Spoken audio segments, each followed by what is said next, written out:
This right here is a daily time frame look at 2024 and what the NASDAQ futures are doing. Now, if you're trading NASDAQ futures, if you're trading the QQQ, if you're trading tech stocks that are heavily weighted in the NASDAQ, this is an important chart because this is the very top of the food chain. This is the top of the index sector stock alignment. Why do we care? Why is it going to help you make better decisions? Because if we get the alignment right, and if we understand what could disrupt or even accelerate the alignment, we're going to be able to take advantage of moves in a far better way. What is going on here today? This is CPI. CPI is absolutely a macroeconomic event. And when CPI came in year over year in line, 3.4 to 3.4, but expectations were for 2.9%.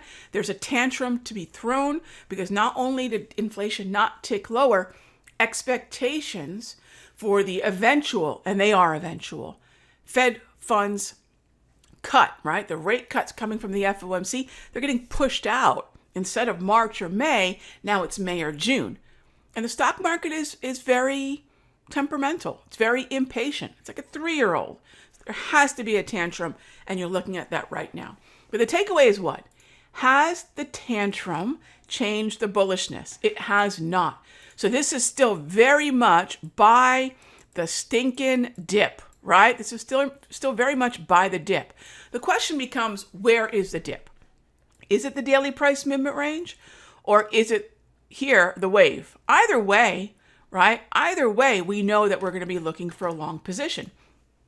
Now, one of the things that I think a lot of traders are curious about is what's happening with earnings. So I'm going to bring up XLC and SMH to show you an example. And I'm going to bring up NVIDIA. So you might say, well, Rog, if I'm trading NASDAQ futures, why would I care about NVIDIA? This is one of the Magnificent Seven. This is the number one weighted stock in the number one weighted sector.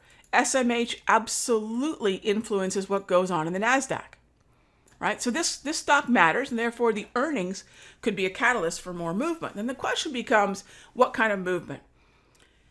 Two things I'm going to go into, and we're going to go into a lot more depth on this in the premium video. So whether you're checking out this premium video as a member of the Sector Secrets Mastery, or whether you're checking out this premium video as part of Simpler Central, I do want to remind y'all, check out the premium video because I'm going to go into a lot of detail about how I set up for earnings. But let me give you a little bit of an insight here by using Netflix, and then we'll get into a lot more about NVIDIA as we wrap up here and go into the premium. Take a look at Netflix. It shot straight up. All right.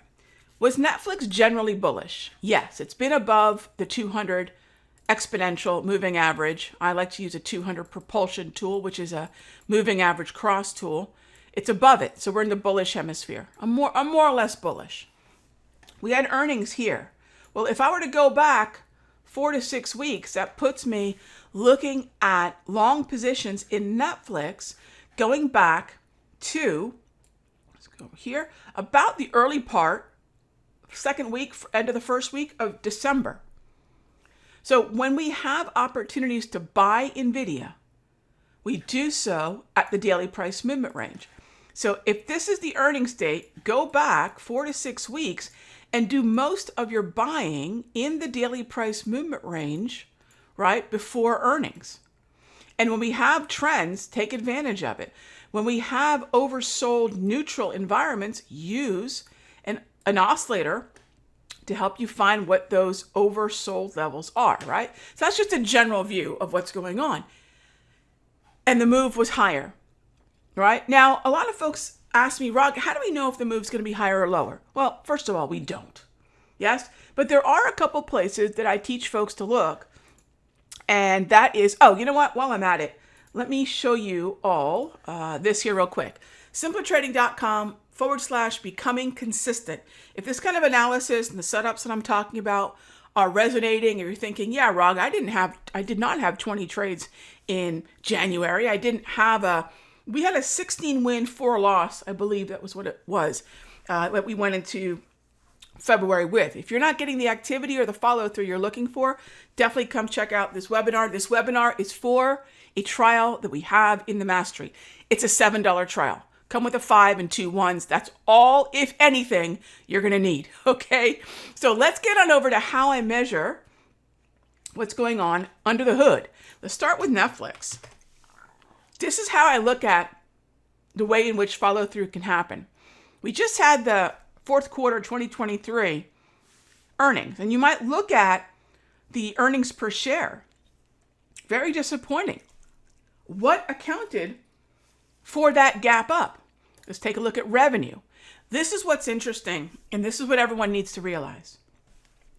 Whether or not a stock reacts bullishly or bearishly to earnings has everything to do with what's known as the consensus versus actual.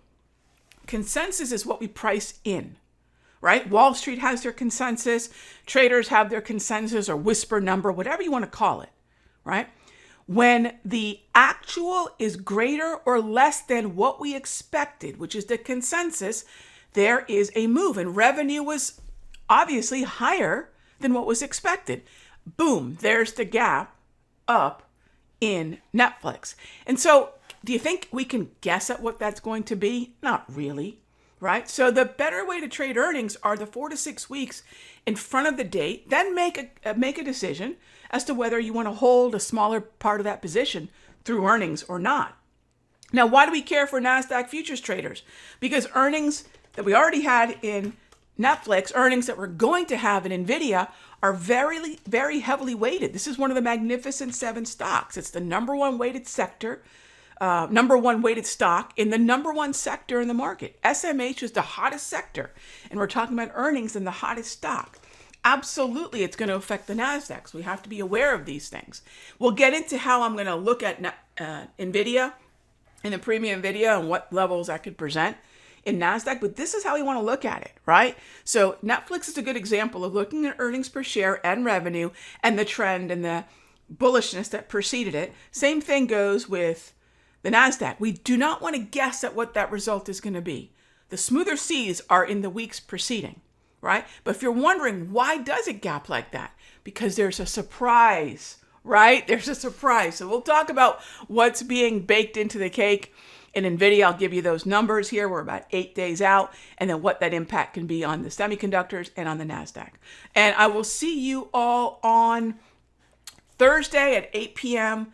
Even if you can't make it live, I mean, we do answer a lot of questions. It's a very interactive talk. Even if you cannot make it live, register because we'll send that replay out to you. And, you know, I was talking about this in Charts and Coffee. And if you're thinking about this, Rog, does weakness help us? Absolutely. Wall Street is the one place that they have a sale and no one comes. I'm going to show you how to recognize what these sales are and how to take advantage of them, because not everything is a sale. Not every lower low is actually a sale. Sometimes they're just weakness. How to differentiate between those two, and that's what we've been doing all year long. I'll see you on Thursday. Hey traders, Raghee from Simpler Trading. Thank you so much for watching this video. Be sure to leave a like and a comment below. And remember, subscribe and click the bell icon so you'll get notified of the next update. And when you're ready to join me for live trading, be sure to head on over to simplertrading.com. I'll see you in the next update.